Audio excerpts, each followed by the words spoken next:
I am starting to realize that a 9 to 5 job is not as bad as what I used to think it was.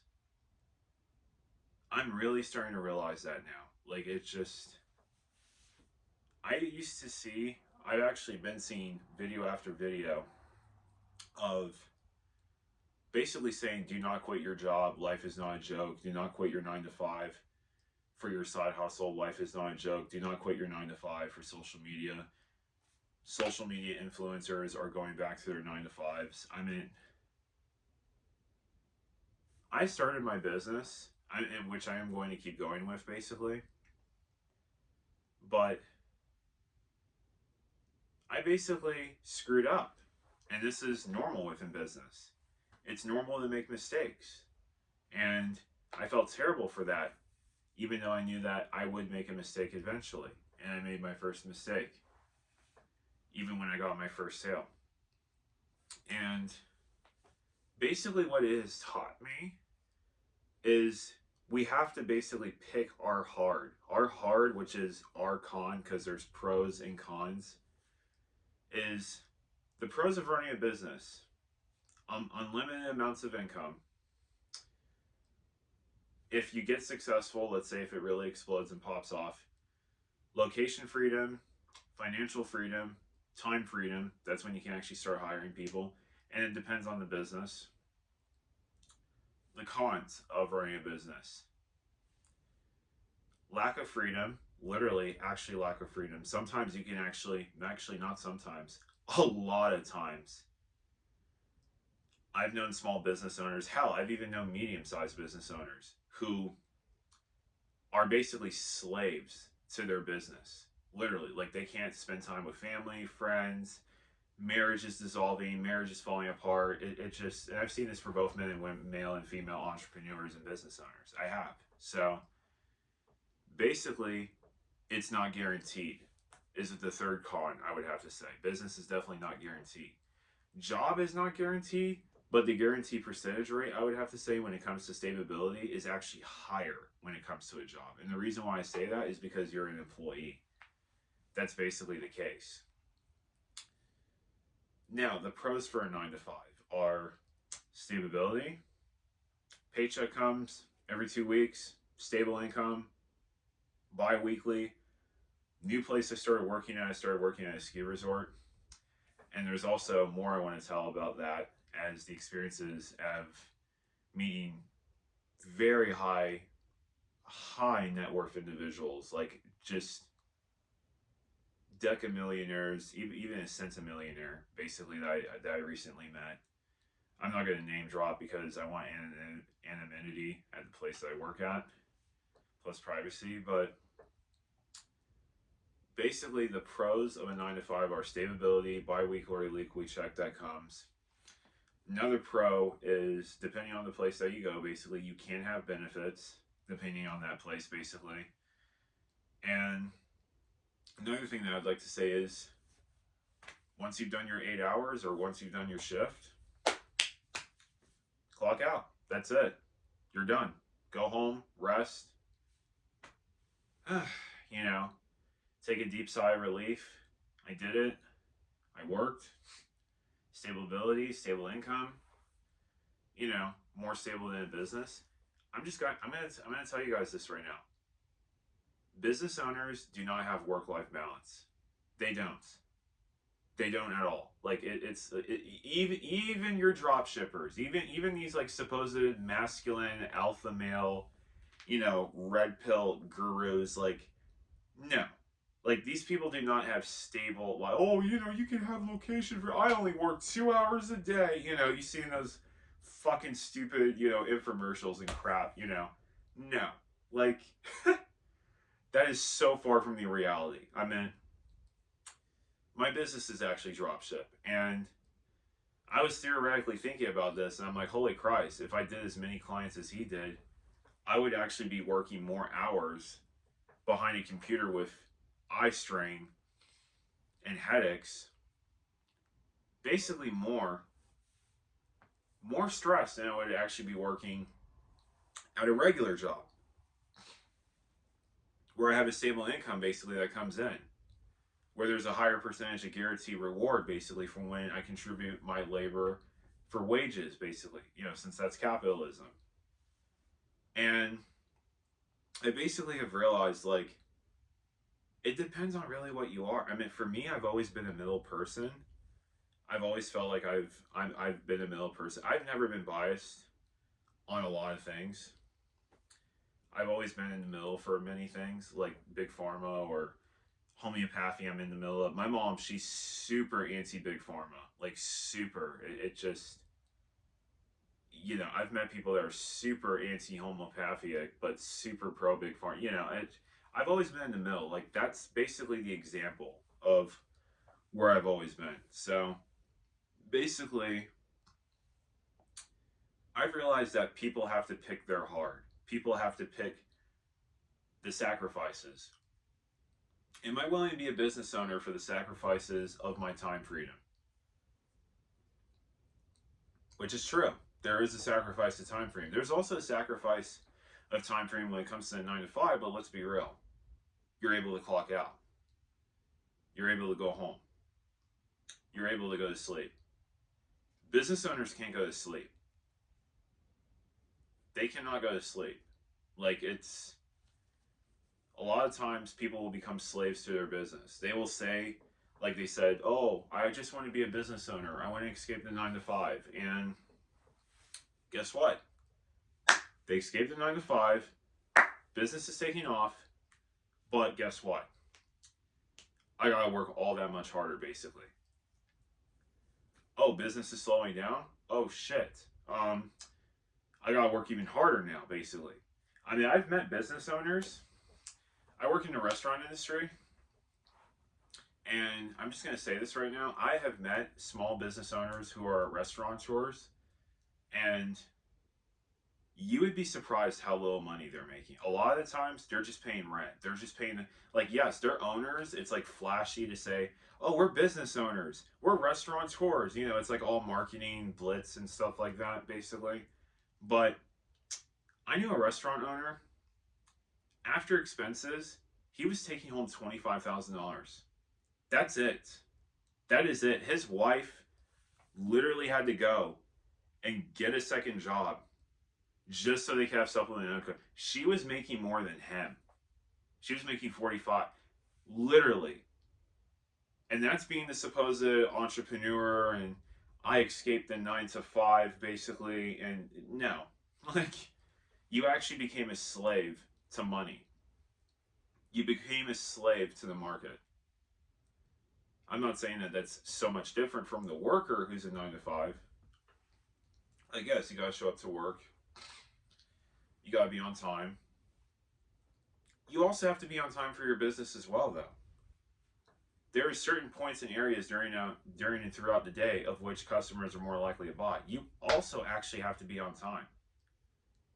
That's when I started realizing, and I am a self-starter. I'm not gonna lie, I am a self-starter. Basically, people would say, oh, are you an introvert? Because like a lot of business owners are introverted. That's why they don't work well with, like, oh, I gotta like work a 9 to 5. I would have to say I'm an ambivert. I'm really in between. So it's like I'm willing to basically continue my business, and then plus also this side hustle that I'm doing for TikTok Shop, and which I will have the link in the bio. I will have the link in the description of my TikTok Shop. But also, I'm starting to realize that there's much more to life than just money. I was homeless when I was 18 years of age, and basically instilled in me that I had to make as much money as I possibly could, whether it was legally, and I don't give a fuck if the DEA or law enforcement is seeing this, or illegally. I'm sorry. Like, it just, sometimes you gotta take drastic measures. Sometimes solutions call for drastic measures. If you're about to be evicted, do what you gotta do. I'm sorry. It just, I don't care what these Blue Lives Matter people have to say. I really don't. I don't care what cops or do good, these people have to say. I really don't, okay? But when you have an economy that's like that, where people are forced into servitude, when people are forced to take dangerous, drastic measures, that is a failure of the economy. That is a failed system. So I used to know this even when I was 17. I knew this my whole life, basically, growing up to a middle class family that basically eventually became the working poor, basically, as the middle classes doesn't exist anymore. So it basically has taught me when it comes to a business, most businesses fail, which is why you should get into online, just because you have that security basically. Brick and mortar, if you're talking about going into brick and mortar today, you are asking for for an early death. I'm being real. You're asking for an early grave. it, Business is online now, but yeah, basically what it's made me realize is that there is more to life than money. There's more to life than a Ferrari. There's more to life than just like I used to believe in these like alpha male gurus so much when I was 14 and 15.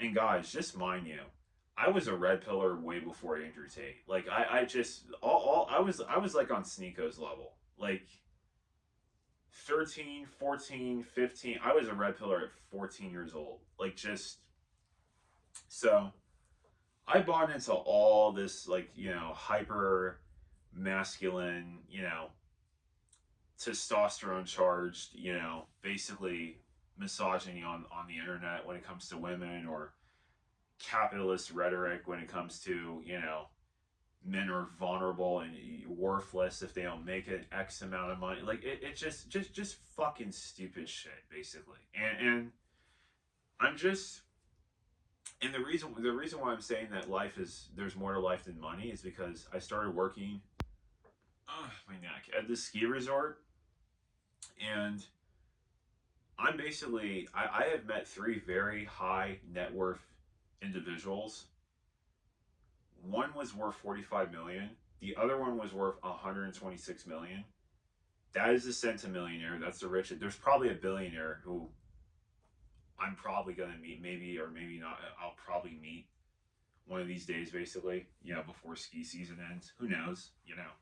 They have like a private members area and shit like that. But basically, like talking to them, like one of them basically said to me getting to the fortune that I had to get to costed me my marriage. It costed me my relationship with my kids. It costed me. My kids won't even talk to me because I basically put money forth above them, and I'm still paying child support. Like just it's so like it's like yes, I want to get rich. I want to go into a financially successful area, but at what cost? You need to ask that. At what cost are you willing? Like, and it's the same when it comes to Hollywood. I'm trying to paraphrase this. When it comes to Hollywood, think about this. Everything comes at a cost. It's like, oh, these celebrities are multimillionaires and this and that. What did they have to do to become multimillionaires? They had to go on the casting couch. They had to have sex, on camera, at this Hollywood Hills party. And basically, they can be blackmailed for it if they ever come out against anything from it. Just multiple things basically can happen. And it's like, at what cost? Like, you're wanting to become rich, you're wanting to become financially free and stuff like, or what costs? Like, that's the thing. Are you really truly financially free if someone dangles a video of you doing something that's embarrassing that you didn't want to do, basically? Are you really free when that happens? I don't think that's freedom. I think that is servitude. I think that is even worse than working a 9 to 5. Because here's the thing: a 9 to 5, basically, they hang over your head that, hey, if you're late, you're gonna be written up. Hey, if you're late, there's multiple chances until you're fired. Or if you do something insane. But when it comes to basically business, when it comes to basically the millionaire bubble plus upwards, let's just say, billion dollars plus and uber wealthy, it's taught me a lot that a lot of these people have had to sacrifice. A lot of backstabbing happened.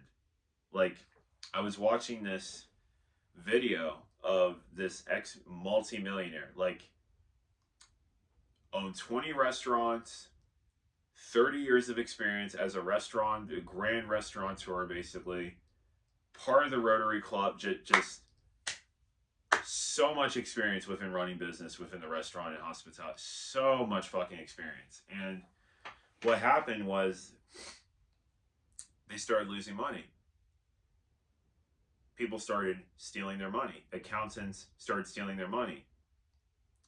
Backstabbing started to happen. They started getting sued for like very like bullshit, outlandish, gray area claims, basically. And the guy actually said that the times where I actually made more money were actually the times I was even more stressed and depressed, because I know I'd be getting sued even more. And I knew that more backstabbing would happen. I'm like, holy shit.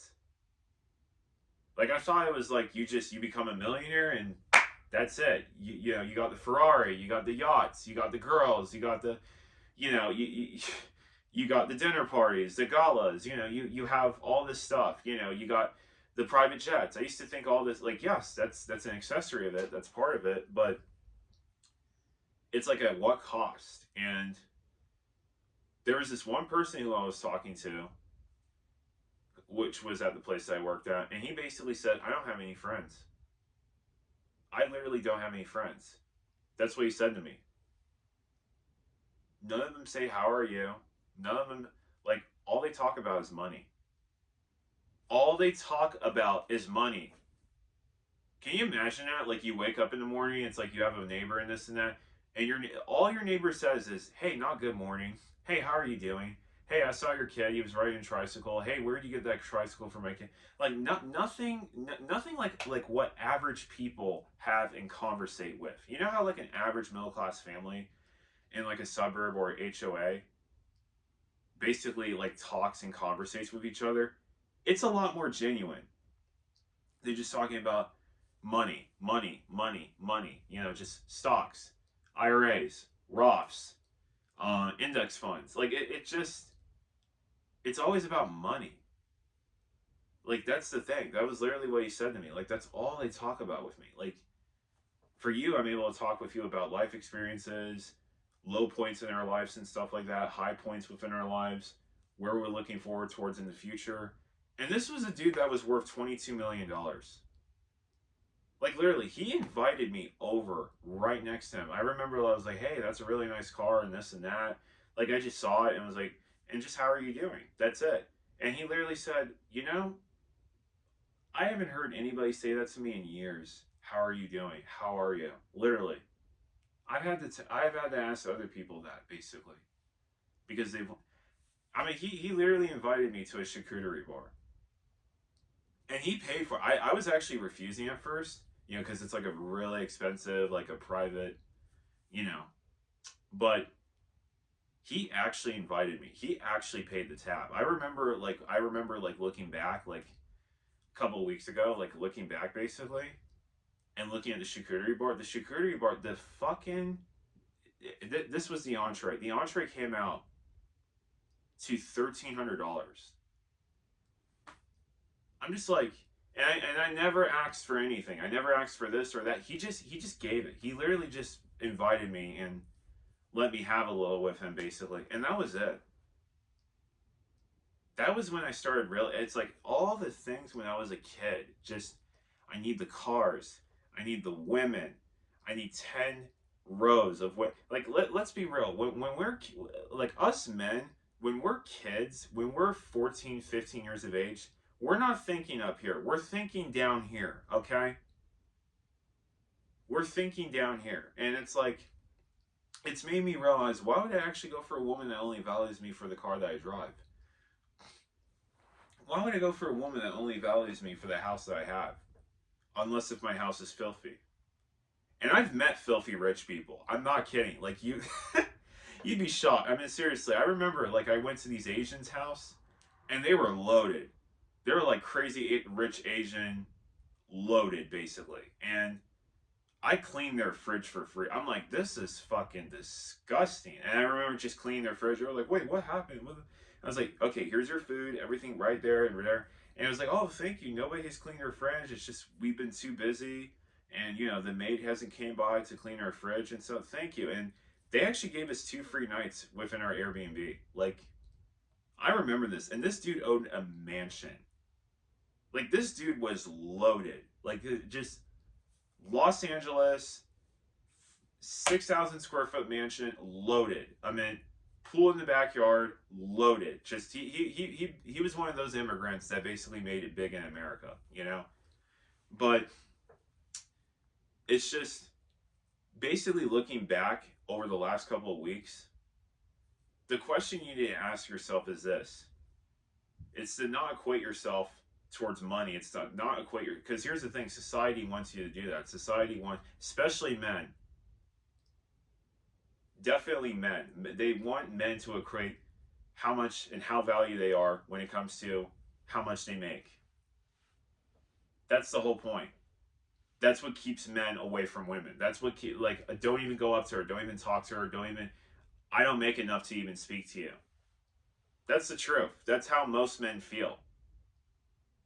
That's how most men feel in the United States of America. That's how most men feel in these supposed traditionalist countries that red pillars are just blabbering and blabbering on about like a fucking wet pipe dream. Okay? It's not a dream. It's a nightmare. I mean, imagine basically saying to yourself, I mean, seriously, I remember there's this like one red pill dude. He was just like, women will never love me for me. I need to just accept that. Okay, so why are you even dating her? For kids and for sex. Like, that was it. That was literally his excuse. I'm like, are you serious? So you're just dating a woman just because for sex and this and that. Dude, my friend, I patted him on his shoulder. You might as well just buy a fucking prostitute. I'm sorry. Like, you might as well just buy a hooker. I'm not kidding. Like, if you literally think that about women, just go buy a hooker, okay? Just go buy a fucking hooker, okay? Like, that's it. That's all you need to do. It's just, but it's like, yeah, like when it comes to like toxic masculinity, like the male standards and stuff like that, do not believe in these things. I remember when I was believing in these things, and I was extremely depressed when I believed in these things, but at the same time, I would also like to say this. How happy are you? This is the very last thing before I end this video. How happy are you? Yes, I've met millionaires who are happy. And I've also met millionaires and multimillionaires, and hell, a centimillionaire who are in the middle or in between, or very depressed. I even had a millionaire whose wife, I'm not into married women, but here's the thing, like his wife basically was, I was like, wow, like suit, coat, Bruce Wayne, long coat, not 1 inch of hair out of place. Like, just, I'm like, this motherfucker probably spent 5 minutes at the barber, and he probably paid $1,000 a minute. That's how expensive his haircut looked. Had glasses, chiseled jawline, alpha male, basically, like Genghis had, and beautiful woman. I was like, wow, these are very formal dress, formal suit. These are rich people. Wow, they look very nice. Very cool rich people. Really cool looking rich people. Because I saw them get out of a limousine and stuff like that. And I'm just getting off work. I mean, you can't imagine this. I work in the kitchen. Meat stains, salmonella stains, because you can't imagine, you touch yourself, you accidentally, you're just unconcentrated, So sauce stains, tomato paste, just, my pants are a fucking mess, basically. My pants are a mess. So basically, I look like I'm all shriveled up because I just got out of the kitchen, and I smell like the Mediterranean food that I cooked and plus prepared. I do mise en place and preparation there. So basically, I walk out. I'm going to get picked up, and I'm like admiring this couple, and this woman, she had her hand on her husband's shoulder, basically. He was like smiling. I could tell he was like relaxed and stuff like that. This woman our eyes meet each other. I thought her eyes would just work away. I thought she would just glance at me real quick and be like, "Oh, okay, just a good-looking 6'3" man. Oh, he looks shriveled. Like whatever. Basically, I'm with my husband. I thought it would be just like that. No, this woman is dead-eyed looking at me. Dead-eyed. She's looking at me like a venomous snake. And I'm not talking about like a venomous snake. I'm talking about like a woman who's like deviant smile. Like sexually, just making eye and doing, just like sexually suggestive shit with her eyes, basically. Basically the thousand cock stare. That's basically what she was doing with me. And I was looking, I'm like, wait, what's going on? And I looked away. I pretended to look away. I'm like, I'm just going to look away. They're rich, but I can't. And I look back and I slowly turn. She's still looking at me. As soon as her husband turns the other direction, she basically puts her finger in her mouth, sucks on it, does it sexually, say like almost when a woman gives a BJ, takes it out of her mouth, and then gives me a wink and turns around, while her husband is working in the other direction because the bag boy is getting his luggage. That's when it hit me like 1,000 bricks. And I remember going to the car and being like, Mom. And it was like, you can be so rich that you cannot have it all. And it's true. No matter how much money you have, you cannot have it all. Basically, I've realized that. I have realized that as a 24-year-old young man of color. I have realized that. Nobody can have it all. That's what I've realized within myself. And it's just, it hit me like 1,000 bricks. Basically 95% of my worldview has completely changed around money. It's completely changed. And basically the closing note is this. This man was rich. He is rich. He's, very wealthy, I could say. And he can't even keep his woman in check. He can't even have a woman who's faithful. Meanwhile, I know a man who's on YouTube, who lives in Florida, who's an ex-multimillionaire who lost everything because of betrayal and backstabbing and lawsuits, basically. And and the pandemic, basically, the pandemic, basically. And they are still together legally after 37 years. They have known each other for 45 fucking years. 45 years. I would kill to have a marriage for 45 years. Oh my God, I would kill to have a woman who loves me that much. Like, seriously. And that's when I realized, what would I choose between A or B? A woman who I'm happily married to, who is faithful to me, and I'm faithful to her and only her, and I love her till death do us part, and basically sacrifice my dying limb onto the stake of the throne. That is A. Or B, I'm married, I'm a multimillionaire, and I have a woman that basically cannot keep her goddamn fucking legs closed for more than 5 or 10 minutes. Because some dude who's half her age and 6'3" and fit and attractive basically walks into her eye view. I think I'm going to choose A. I think I'm going to choose the 45-year marriage. I think I'm going to choose the woman, live a normal life. And I remember my mother basically said to me, Baron, you can make $300,000 a year. And that's still very amazing, basically. And I remember just telling my mother this, and I do regret saying this, but I remember telling my mother, I was like, shut the fuck up. I can't. That's too low. That's too low. I was just like, shut up. I can't be this low.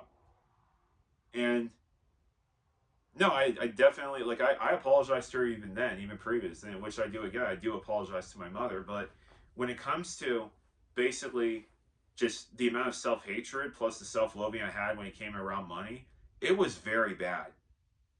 Like, it was very, very, very, very bad. Like, seriously, it was very terrible. It was very terrible, and there's some stuff that I'm actually not even going to mention because I'm not comfortable mentioning it on this platform. I regret it. I apologize for it. I always chant and I meditate for forgiveness to Lord Shiva to grant me forgiveness and plus also guidance and protection for myself and people who I did exploit and plus also manipulate for money. And when I was a kid, because I was in that desperate situation and stuff with, homelessness and just poverty and just basically going to bed without food sometimes 2 nights in a row. And it's just I'm basically forgiving myself now. It's like a wave that's basically like it's the storm. It's like a rough storm, and then all of a sudden it's like a wave of calm water, basically with the sun, and it's a scenic. It's a very very scenic. It's almost like a map that's basically being laid out right in front of me. It's like, okay, where's point A? You're at point A. Okay, but where is point A? You're in the middle of nowhere. Okay, where is point B? Point B can be anywhere you want to go. Set your destination. Go in that direction. Go fuck up and go make some mistakes in life. Go reach that destination. I don't know this destination. That's the whole point of life, my friend. Life is like a game of chess. It is uncertainty. You only have so much luck. You only have so much knowledge until you screw up, which everybody will in life. And that was what this millionaire said to me. And he lost everything. He lost everything, and he literally gained it all back. And he basically says, I always donate. I always, always, always help the homeless. I don't just donate. I always give money out to the homeless. Literally. Like, that was like, I just, it's just, it's very telling. It's very, the fact that it's like, I've seen these like high net worth individuals who are literally drug addicts. The fact that I've seen people who are like, oh, life must be amazing and stuff, even though they're facing their own demons and stuff like that.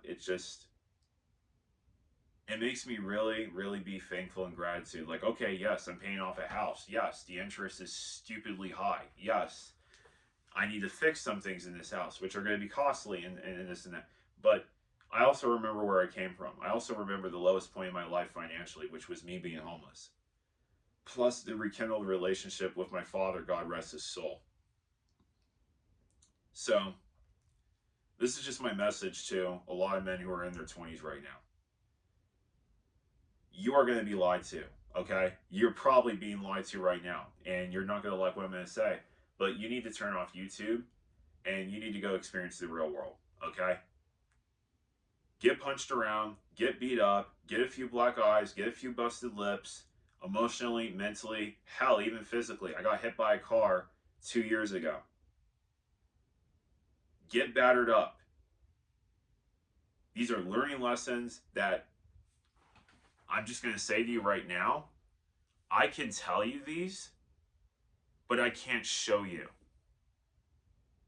And the reason why that I can't show you is because I'm not the genie. I can't just come out of a bottle and just grant you your wish, basically. I can't put you into my head, basically. But here's the thing, though. I can't tell you. I can warn you.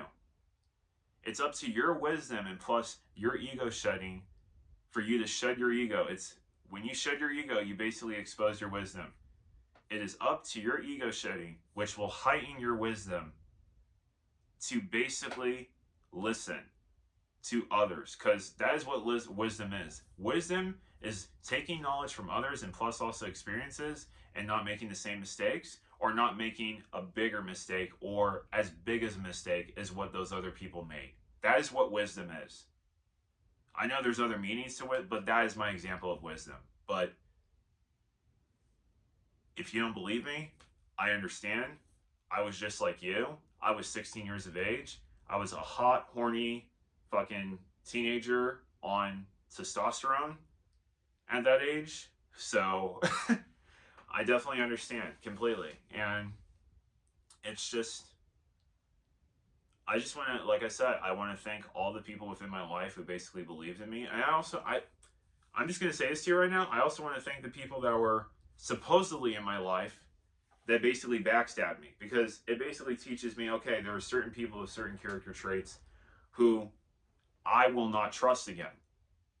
There are certain patterns that you can tell within certain people that, okay, this is a red flag. Okay, I think I'm going to put a Blake to this. Okay, I think I'm going to call a person out for this, basically. And if they don't improve, basically, that is when you can cut off the relationship. And basically, that is what I've learned at basically the last 24 years of my life. Basically a quarter century of my life. And I know my mom's going to think this is crazy, but I do want to live until I'm 100. I do want to become a centenarian. I do. And I think I'm going to be. But especially as a person with celiac disease, which would definitely probably break a record. But yeah, I just want, my last message is, do not believe what these men are telling you. Do not believe what these people are saying. A lot of these people are scamming people. A lot of these people are shystering people. A lot of these people are taking advantage. I mean, I'm lucky to have never paid for any alpha male course or any high ticket success closing course or PWA, you know, pickup artistry course and, you know, Archipelago Octopus. Like, no. I'm very lucky to have never fucking paid for those courses, because I probably would have been more fucked up and we would even be having this video right now. Okay, so be very careful. Okay, there's a lot of men, and I'm going to tell you this. I'm going to tell you this right now, because when it comes to the search engines, it's very biased. It is a propaganda outlet. If you look up, how do I kiss a girl? Boom, boom, boom, boom. You'll see red pillar, red pillar, red pillar. You'll see all these how to make more money. Red pillar, red pillar, red pillar. How I made more money. Red pillars. Buy my course. Buy my alpha male course. Buy my high ticket success course. Red pill. Like, how do I get a girl to have sex with me? Be mean to her. Be rude to her. Abuse her. Like, just red pillar, red pill. Like, it's so dangerous. It's so dangerous how much control these damaged men basically have over the, and I'm not even talking about men. There's like boys as young as like 6 or 7 years of age. Right after Trump won the election, I'm not a Trump supporter. I supported Green Party. I do not believe in genocide, free Palestine, but there are boys right after the election that were 6 and 8 years of age. 6 and 8 year olds were saying, your body, my choice. I mean, seriously, just something so misogynistic. Take control, ownership over a woman's body. Your body, my choice. I'm just like, be very careful, okay? Like, I mean, yes, protect your girls. You know, for centuries it's been like, protect the women, protect the men. No, start fucking protecting boys. I'm sorry, because you don't teach boys like healthy masculinity. Somebody else is going to. Somebody else is going to teach them what it is to be, and it's not going to be fucking good. That's all I have to say for this video. What I have to say is, ask this question to yourself. Are you happy? Write down a bulletin or a brainstorm. What are the things that make you happy? Or what are things that I can do that can make me happy? Those are the things I would do. Thank you for tuning into this video, and please like, share, and subscribe, because I will be coming out with more videos just like this one. And guys, I mean, like, I'm sorry, like, I'm not fucking up. You know, I'm a spiritualist, I'm divine masculine, but I look at so many men today. I mean, I basically just want to say, it's almost like a coach on a team. Like, guys, we're fucking up. Like, we're fucking up really bad. It's like, you know, it's just, see you on the next video.